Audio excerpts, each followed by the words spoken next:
Hey guys, it's Joe with Modern Survival Sense. Today's video is over flashlights, or rather my considerations for when I purchase a flashlight. I've broken these considerations down into 5 different categories, one being battery type, 2 being brightness, 3 durability, 4 function and features, and 5 price. Now, my first consideration, and this is the most important one, is it has to run off of a standard size battery.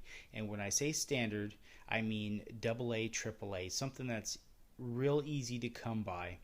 And the reason why I say that is because if you have a flashlight that runs off of 18650s or CR123s and say, just for hypothetical sake, the world comes to an end, all hell breaks loose and you have to source batteries, your supply of 18650s is bad, or your CR123s are running out and you have to find more batteries to power your flashlights, what are you going to do? And not a whole lot of anything, because there's not that many of them out there. Sure, you can, there's ways of getting 18650s, but it's nowhere near as easy as having or finding AA batteries. There's just so many of them out there, and you can get a lot of them for a reasonable amount of cost.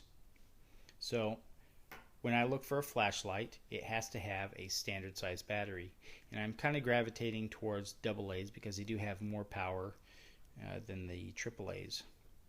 Now, second consideration is brightness.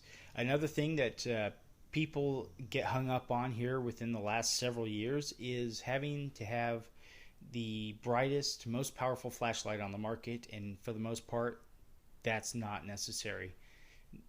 Do you have to have one that is 2000 lumens? Unless you're in a very specialized field or doing very specialized tasks, more than likely not. And what comes with those 2000 lumen flashlights is a very short battery life, sometimes less than an hour, and that's not ideal. You don't need 2000 lumens to do most tasks. You could get away with less than 100 lumens in most cases. So when I talk about brightness, I'm talking about a balance between brightness and battery life. You want to have something that provides enough light for the work that you're doing. By not choosing a flashlight that has an excessive amount of light, you're also increasing your battery life, and by that increasing your efficiency.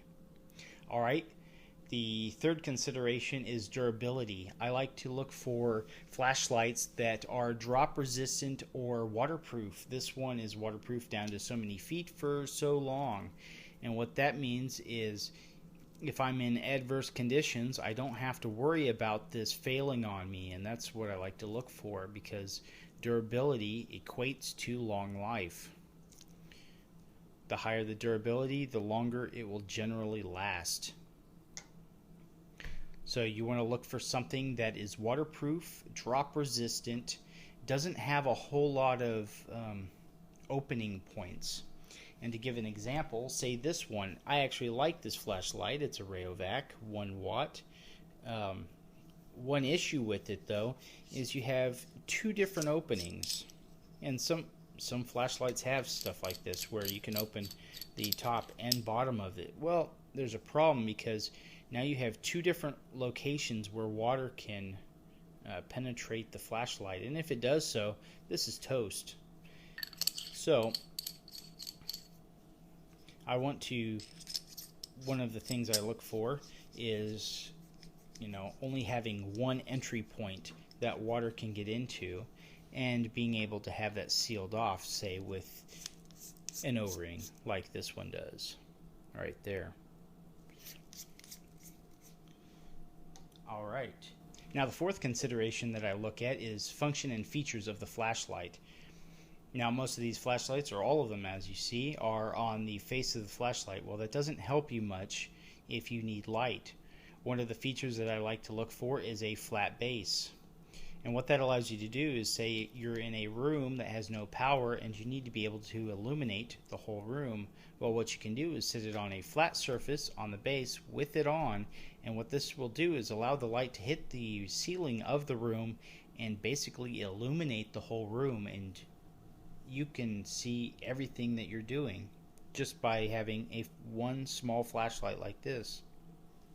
And this flashlight will do it. However, none of the others on the table will do that. So I like to have one with a flat base. That also means that you have to make sure that whatever switch that you have that turns on the flashlight doesn't prevent you from doing that. And that's like these.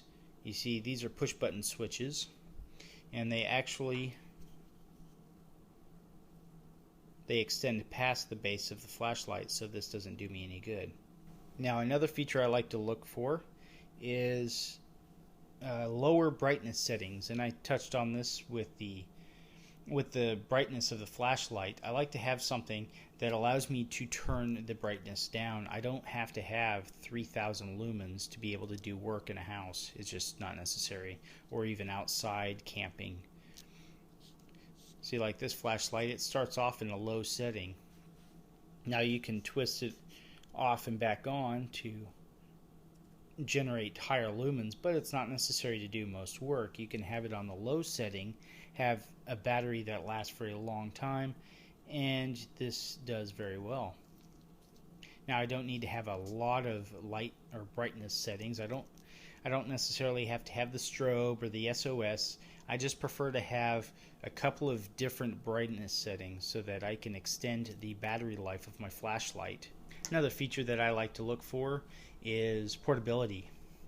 Now, this is obviously the smallest flashlight on the table.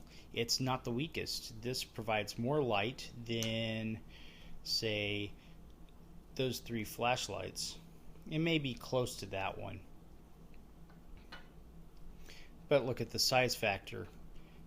I carry this in my EDC. This one would be a little bit harder to do so. So this has a very good form factor. It runs off of only one AA battery, it doesn't take up any space, and it doesn't weigh hardly anything other than the battery itself.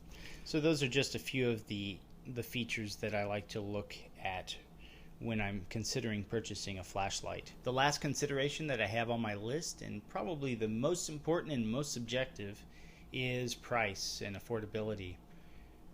Do you have to have a $100 to $300 flashlight to do most tasks? No, by no means. But you want to find one, obviously, that's within your price range, and only you will be able to determine that.